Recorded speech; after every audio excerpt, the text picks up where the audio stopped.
UP के आजमगढ़ जिले में जहरीली शराब की घटना में आखिरकार आजमगढ़ पुलिस मौत के सौदागरों तक पहुंच ही गई। मौत के जाम को अंजाम देने वाले पुलिस की गिरफ्त में आ गए। पुलिस अधीक्षक अनुराग आर्य के नेतृत्व में 22 फरवरी की देर रात्रि हुई छापेमारी में चौंकाने वाले खुलासे हुए हैं। एक गांव की आलीशान कोठी में इस अवैध शराब के धंधे को अंजाम दिया जा रहा था। यह पूरी कार्रवाई इस घटना का मुख्य आरोपी अनुज्ञापी रंगेश यादव की निशानदेही पर की गई। आपको बता दें कि यह रंगेश यादव बाहुबली पूर्व सांसद व मौजूदा वक्त में फूलपुर विधानसभा से समाजवादी पार्टी से चुनाव लड़ रहे रमाकांत यादव का सगा रिश्तेदार है। जहरीली शराब की इस घटना ने विधानसभा चुनाव के वक्त सभी प्रशासनिक अधिकारियों की नींद उड़ा दी। अच्छा यही रहा कि इस अवैध कारोबार को अंजाम देने वाले पुलिस की गिरफ्त में आ गए। आपको बता दें कि 20 फरवरी की रात अहरौला थाना क्षेत्र के माहुल कस्बे में सरकारी ठेके से की दुकान से अवैध शराब के सेवन से 5 लोगों ने दम तोड़ दिया था और करीब आधा सैकड़ा लोग बीमार हो गए, जो अभी भी जिला अस्पताल में भर्ती हैं। अब हम आपको बताते हैं कैसे दिया जा रहा था इस अवैध कारोबार को अंजाम। आजमगढ़ जिले के प्रसिद्ध कस्बा माहुल से महज 1.5 किलोमीटर की दूरी पर स्थित रुपईपुर गांव में एक आलीशान कोठी पर पुलिस ने छापेमारी की। कोठी से पुलिस ने पहले मोहम्मद फहीम नामक युवक को गिरफ्तार किया। गिरफ्तार फहीम माहुल में नेशनल मेडिकल हॉल का संचालक बताया गया। पुलिस ने आलीशान कोठी से 6 ड्रम रेक्टिफाइड स्प्रिट, शराब बनाने के उपकरण और भारी मात्रा में अवैध शराब, बारकोड व नकली कप सिरप भी बरामद किया। इस 3 मंजिला मकान के हर हिस्से से अवैध शराब और नकली दवाएं भी बरामद हुई। इतना ही नहीं, फहीम व पूर्व सांसद के रिश्तेदार रंगेश यादव की निशानदेही पर पुलिस ने कोठी में जमीन के अंदर से भी अवैध शराब और दवाएं बरामद की। पुलिस ने इस घटना में 7 लोगों को पहले ही गिरफ्तार किया है। अभी 5 लोगों की तलाश जारी है। पुलिस ने इन 5 पर 25-25 हजार रुपए का इनाम घोषित कर दिया है। आपको बता दें कि आजमगढ़ एसओजी और पुलिस टीम की संयुक्त कार्रवाई में पूरी रात सर्च ऑपरेशन चलता रहा। यह आलीशान कोठी पुलिस की गिरफ्त में आए फहीम के भाई नदीम की है, जो अवैध शराब की फैक्ट्री को संचालित करता है। यही नहीं, औषधि विभाग की टीम को भी प्रशासन ने मौके पर बुलाया, क्योंकि यहां से भारी मात्रा में नकली कप सिरप भी बरामद हुआ है। बरामद हुई शराब की ब्रांड वही है जिसके सेवन से लोगों की मौत हुई थी। इससे एक बात साफ हो गई कि पुलिस की गिरफ्त में आए यह मौत के सौदागर वही हैं जिनकी शराब की दुकान सरकारी ठेके वाली थी। एसपी आजमगढ़ अनुराग आर्य ने बताया कि सभी आरोपियों के खिलाफ एनएसए व गैंगस्टर एक्ट के तहत भी कार्रवाई की जाएगी। उनकी संपत्ति को कुर्क भी किया जाएगा। रंगेश यादव ने पूछताछ में स्वीकार कर लिया कि अवैध शराब के कारोबार को इसी कोठी से अंजाम दिया जा रहा था। इस जहरीली शराब कांड का मुख्य आरोपी रंगेश यादव 21 फरवरी की रात पूर्व सांसद रमाकांत यादव के घर से गिरफ्तार हुआ था। प्रशासन ने इस मामले में अब तक अहरौला थाना अध्यक्ष, माहुल चौकी प्रभारी, 1 सिपाही व आबकारी विभाग के 3 कर्मचारी निलंबित किए जा चुके हैं। पुलिस अधीक्षक अनुराग आर्य ने कहा कि अभी यह जांच की कार्रवाई जारी है और जो भी दोषी होगा उसके खिलाफ सख्त कार्रवाई की जाएगी। बाकी बातें आप सुनिए एसपी अनुराग आर्य से कि उन्होंने क्या कहा। अब ये तो जाहिर सी बात है कि जब सब लोग एक साथ रह रहे हैं, जितना अभी तक का विवेचना में हम लोगों ने देखा है कि जब एक साथ सब लोग रह रहे हैं और इस पूरे मकान के अलग अलग हिस्सों में अलग अलग प्रकार की बरामदगी है। कहीं से शराब बरामद हो रही है, कहीं से बोतलें बरामद हैं, कहीं से ढक्कन बरामद हैं। जो घर के अंदर वाहन खड़े हुए हैं उन वाहनों से भी बरामदगी है।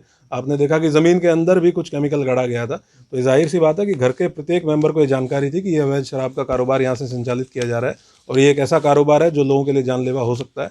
तो जितने भी लोग हैं उन सबको मुलजिम बनाते हुए आगे कार्रवाई की जाएगी। आज सब कितने लोग गिरफ्तार यहाँ से हुई है?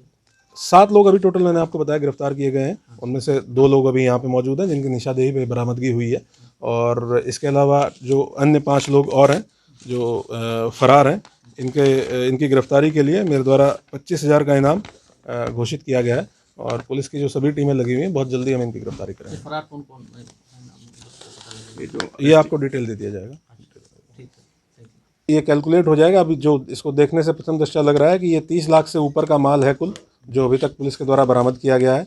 इसमें जो ड्रग्स इंस्पेक्टर हैं उनको भी बुलाया गया है, उनको भी सूचित किया गया है, क्योंकि बहुत भारी मात्रा में दवाई का भी यहाँ से अवैध तरीके से दवाई भी तैयार की जा रही थी।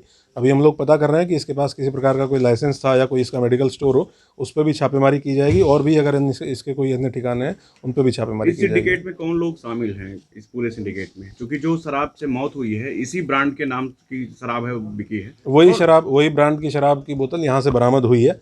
जो इसमें रंगेश यादव मुख्य अभियुक्त था, जिसका जो इस अनुज्ञापी था इस ठेके का, ये उसी से जुड़े हुए लोग हैं, उसी के साथ के लोग हैं। इनको हम लोग CDR एनालिसिस के माध्यम से, CCTV फुटेज के माध्यम से और भी अन्य साक्ष्य संकलन के माध्यम से अब तक की ये विवेचना की गई है, और इसी के दौरान 24 घंटे के अंदर पुलिस के द्वारा ये अवैध फैक्ट्री बरामद की गई है। इसमें जैसा कि मैंने पहले भी कहा है कि जो भी लोग इसमें शामिल होंगे, चाहे वो इनके सप्लाई चेन से जुड़े हुए हों, चाहे वो इनके इसका जो मॉनेटरी बेनिफिट, जो पैसे का फ़ायदा किस किस को इसको मिलता था, इसको भी हम लोग ट्रेस करेंगे। किन किन के बैंक अकाउंट में इस शराब के ठेके से पैसा गया है, उसको भी हम लोग ट्रेस करेंगे। और जो लोग इसको संरक्षण देने में शामिल हैं, उनके विरुद्ध भी कठोर कार्रवाई की जाएगी। इसमें कोई नहीं बख्शा जाएगा, और बहुत जल्दी इसमें गैंगस्टर एक्ट के तहत कार्रवाई करेंगे। जैसा कि आप देख रहे हैं कि ये मकान बहुत लंबे चौड़े एरिया में इसने बनाया है, तो ये संभावित है कि जो अपराध ये करता रहा है उसी से अर्जित संपत्ति से मकान बनाया गया हो। तो 14 एक गैंगस्टर एक्ट के तहत संपत्ति जब्तीकरण की कार्रवाई और NSA की कार्रवाई तक पुलिस इसको लेके जाएगी, और किसी भी प्रकार से हम अवैध शराब के इस कारोबार को जड़ से खत्म करेंगे। रंगेश यादव के साथ ही क्या रमाकांत या उनके परिवार का कोई कनेक्शन सामने आया है? एक मुकदमा 2016 का है, जिसमें ये रमाकांत यादव और 4 अन्य अभियुक्त शामिल थे, जिनके खिलाफ चार्जशीट पुलिस के द्वारा 2017 में लगाई गई थी। रंगेश यादव उस मुकदमे में सह अभियुक्त है। तो इसमें उनका तो शराब का कोई कनेक्शन अभी सामने नहीं आया? ये सारे एंगल्स पे हम लोग जांच कर रहे हैं, इन्वेस्टिगेशन बहुत डिटेल में कर रहे हैं। जो पहली प्राथमिकता हमारी थी कि इसका सोर्स क्या है शराब का, शराब कहाँ से आ रही है, उस पर हम लोगों ने सफलता पाई है।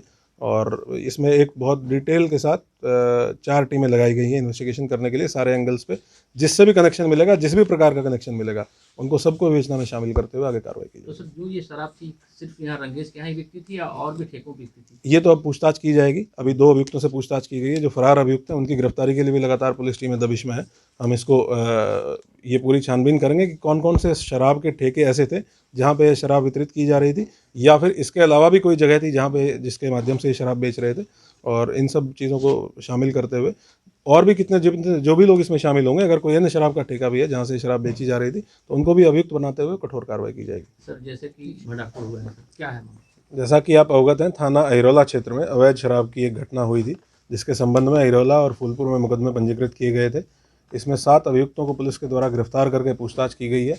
पूछताछ के दौरान 2 अभियुक्तों के द्वारा एक अवैध शराब फैक्ट्री के संचालन की सूचना पुलिस को दी गई। इस सूचना पर स्थानीय पुलिस SOG टीम के द्वारा यहाँ छापेमारी की गई। सभी सीनियर अधिकारियों द्वारा यहाँ का निरीक्षण किया गया। इस छापेमारी के दौरान भारी संख्या में, भारी अमाउंट में यहाँ पे अवैध शराब की बरामदगी हुई है। ये जिसका मकान है, इस व्यक्ति का नाम है मोहम्मद सईद, जो गांव रुपईपुर का रहने वाला है, जिस गांव में हम लोग अभी खड़े हुए हैं। इसका एक पुत्र मोहम्मद फ़हीम पुलिस के द्वारा गिरफ्तार किया गया है, जो यहीं इसी घर में रहता था, और इनके मोहम्मद फ़हीम और इसके भाइयों के द्वारा अवैध शराब फैक्ट्री का संचालन इस घर से किया जा रहा था। अभी तक जो बरामदगी हुई है वो 1000 लीटर से ऊपर रेक्टिफाइड स्पिरिट बरामद की गई है, जो लगभग 6 ड्रम्स में पुलिस के द्वारा बरामद की गई है। 25 पेटी अवैध शराब जो घर के अलग अलग हिस्सों से और वाहनों से बरामद की गई है। 15 पेटी ऑनरेक्स सिरप, ये एक सिरप है जो एक दवाई है, ड्रग है, उसको भी अवैध रूप से इनके द्वारा तैयार करके रैपर लगा के उसको और बेचा जा रहा था। 20,000 से ऊपर खाली बोतलें हैं, लगभग 25,000 के आसपास रैपर हैं जो बोतलों पे लगाए जाते थे। विभिन्न प्रकार के फ्लेवर्स की बोतलें यहाँ से हम लोगों को मिली हैं। इसके साथ साथ जो सील करने वाली मशीन है, अवैध शराब की बोतल को उसमें केमिकल भरने के बाद और फ्लेवर मिलाने के बाद उसको सील करने के लिए जो इस्तेमाल होती थी मशीन, वो भी पुलिस के द्वारा बरामद की गई है। लगभग बार कोड, जो फर्जी बार कोड अवैध तरीके से तैयार करके, फर्जीवाड़ा करके बार कोड तैयार किए जाते हैं, वो 10,000 से ऊपर की संख्या में बार कोड यहाँ से बरामद हुए हैं। रैपर बहुत भारी संख्या में बरामद हुए हैं। उसके साथ साथ एक वैन, एक टेम्पो, एक मोटरसाइकिल और एक स्कूटी जिसका इस्तेमाल किया जाता था वितरण के लिए। इनमें से कुछ वाहनों से शराब भी, अवैध शराब की पेटियां भी बरामद की गई हैं। और 2 जगह से यहाँ से ग्राउंड के अंदर जो ज़मीन है, ज़मीन खोद के और उसके अंदर जो केमिकल है उसको दबाया गया था, वो भी पुलिस के द्वारा बरामद किया गया है। JCB की मदद से यहाँ इन दोनों ड्रम्स को निकाला गया है। अभी और भी जगह छापेमारी इसमें लगातार जारी रहेंगी। अब पता किया जा रहा है कि इनके और कहाँ कहाँ ठिकाने हैं। ये यहाँ इनका आवास है, रहने का घर है। इसी के अंदर इनके द्वारा इस फैक्ट्री का संचालन पहले दूसरे फ्लोर पे और बगल वाला जो आपने इनका रिहायशी मकान देखा उससे किया जा रहा था। कितने लोग इसमें और शामिल हैं, अभी 7 अभियुक्तों को पुलिस के द्वारा गिरफ्तार किया गया है। जितने लोग इसमें अभी फरार हैं उनके ऊपर 25,000 का इनाम मेरे द्वारा घोषित किया गया है और बहुत जल्दी ही इनकी गिरफ्तारी की जाएगी। इस पूरी कार्रवाई में SPRA के नेतृत्व में और जो SOG टीम है, अरियोला थाने की टीम है, इन लोगों के द्वारा ये कार्रवाई की गई है। अभी हम लोग इसका पूरा असेसमेंट करेंगे, जो एग्जैक्ट बरामदगी है वो आप लोगों के साथ सुबह हम लोग साझा करेंगे। सर कितनी कीमत की लगभग